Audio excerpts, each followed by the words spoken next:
And now the grand opening. Special guest opener, Ken's. Being very careful not to put a big line across the... And there we have it. First look at C64 Nightmares.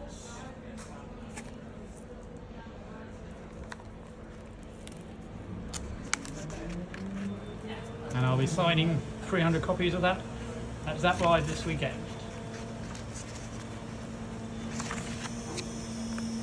Ta-da! So it's time to unbox a new book from Fusion Retro Books. Here we go. And it is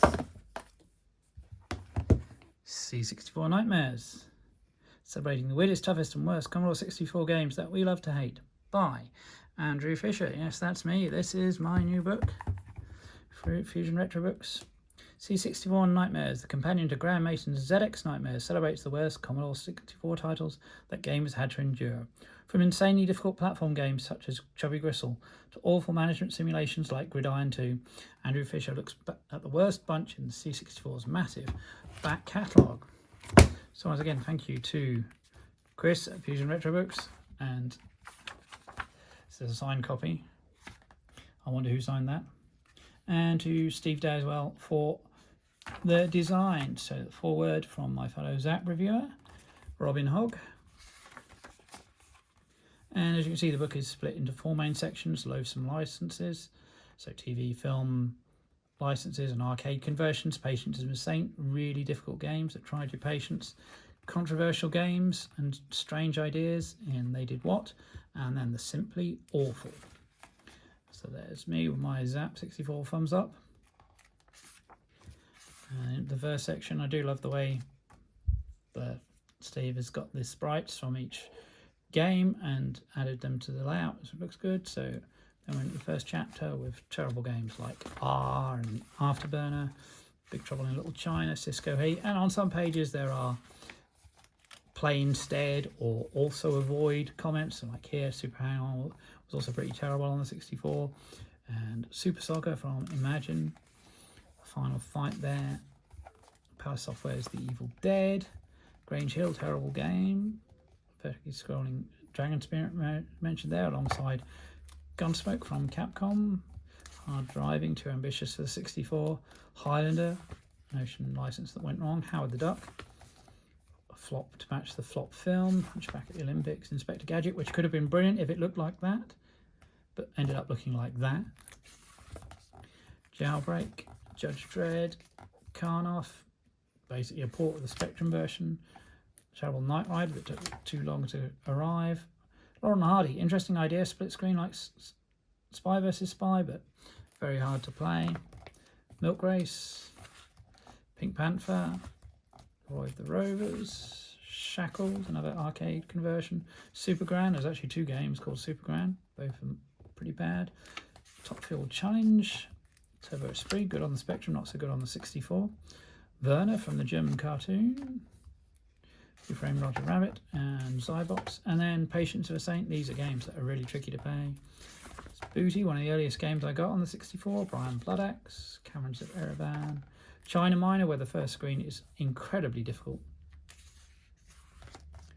Dandy, Diamond, which had a song on the second side of the tape, Dickie's Diamonds, Explorer with 40 billion locations apparently, The Fairy Tale Adventure, Gertie Goose, Gridiron 2, Jimmy's Super League, Callum Bumper, Micro Mud, Multi-User Dungeon, Mr. Fisto, Mr. Wino, Paceman Pat, which is clever because it uses old Firebird loading screens as the background, as the puzzle you have to shuffle, but splits them into so many pieces it's not worth.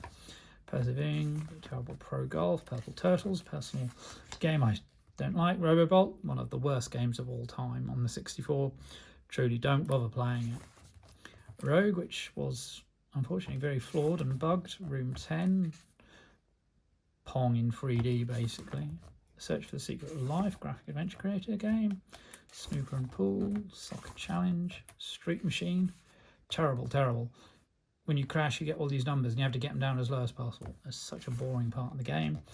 Strike, Striker, Sub Battle Simulator. Pteropods, converted from the 16-bit Psygnosis game. The Double, where it calculates the attendance after every single match, which slows things up. Awful. Thundercross from CRL and Time Fighter from CRL. They didn't have the best reputation. They did do some good games though. Chubby Gristle, based on a real-life traffic ward. Clever and Smart, badly translated from the Spanish comic book. We won't talk about that one. Dies Baby, terrible concept for a game. Fist Fighter from Zeppelin, trying to tie in on the Street Fighter 2 hype. Fruit Machine Simulator, why? Further Adventures of Alice in Videoland, a disc game sold on tape, doesn't load the next part properly. Gaza Super Soccer, Jeff Cape's Strongman Challenge. The absolutely awful Hopper Copper. Imhotep from Ultimate and Firebird. Alternatives Kentucky Racing. Simulation of the game where you throw the ball in the hole to move the horse along. Just why? Laser Tag, the infrared guns you could shoot. The Enfield in the Tournament of Death, a bizarre game, tiny graphics, not worth playing. LA SWAT, controversial there. Mandroid, the follow-up to Cyborg, which is based on Blade Runner. Strange story, that one. Mighty Mix Death Ride. Ninja Master with awful speech. Hollow Missions 1 and 2 from Australia. Popeye Free Wrestle Crazy. Turning Popeye into a wrestling game, just don't get that one. Samurai Trilogy. Sporting Triangles. Spies Demise, The Spy Strikes Back. The awful Supermarket Simulator, Super Trolley. Techno Cop, Vector Ball. Wanderer, which is 3D graphics, originally designed to be used with 3D glasses. And then the Simply Awful, some of the worst games I've ever played. 3D Stock Cars 2, 4 Soccer Simulators, 43 1 year after, Blatant Clone. Aftermath, which tries to be Xavius, but doesn't play anywhere near as good. American Tag Team Wrestling, another bad wrestling game. Could also have put Cage Match in here.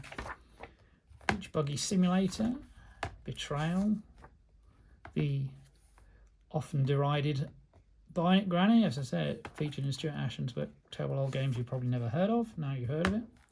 Blip Video Classics, another update of Pong. Blood Valley, based on a role-playing game. Bob Winner with these strange digitized graphics. Boing. Captain Dynamo. Circus, Conquest. Cops and Robbers. I know there's fans of that, but terrible game. The more recent Cosmic Force on Kickstarter. Crazy Paving. Defcom. Devastating Blow Boxing. Another recent game, Goshawk. Groovy Garden. Gunboat. Hoodoo Voodoo. Hyperbiker, which just looks bizarre. Ninja from Entertainment USA, so many problems with that, bugged and all sorts. First ever game by John Phillips on the 64 Nutcracker. Psychastria, tried to be a Uridium clone. Road Warrior, just don't like that one at all. Sabotage from Zeppelin, which is just too tough for its own good. Snapdragon from Bubble Boss, also known as Karate Chop. It was released internationally. Supposed to learn your tactics. No, it doesn't. Speed Zone, appalling shoot 'em up, even for a budget price. Super G-Man from Codemasters. The oddball Web Dimension from the late Russell Lieblish. And the acknowledgement. So that is my new book, C64 Nightmares, available soon through Fusion Retro Books. It was launched at the ZZAP Live event this August, and it was great to meet people and talk to them about the book and plans for future books. So keep an eye out on my Twitter feed for that, either my personal account, Merman1974, or the C64 Books account, and keep watching this channel for more retro shelf, merch stand, unboxing and gameplay videos. So thank you if you've stayed with this video to this point, and as you may have guessed, this little extra perk from the Kickstarter campaign arrived after the book, which is why this is a little addendum to the main video. So let's unbox this. You see I've taken all the tape off already, so let's have a look inside, and we have C64 Nightmares, the mug. So I hope you can see that clearly. You can see the characters from the cover all wrapped round, and that's turned out really nicely. Interesting blue colour inside, handle on the back. So thank you once again to Fusion Retro Books for running the campaign and for printing the book. Thank you to all the readers so far who've given me some great feedback, and I hope it won't be the last book of mine that you read. So stay tuned to this channel for more unboxing, retro shelf, merch stand, gameplay and Music Matters videos. Keep it retro.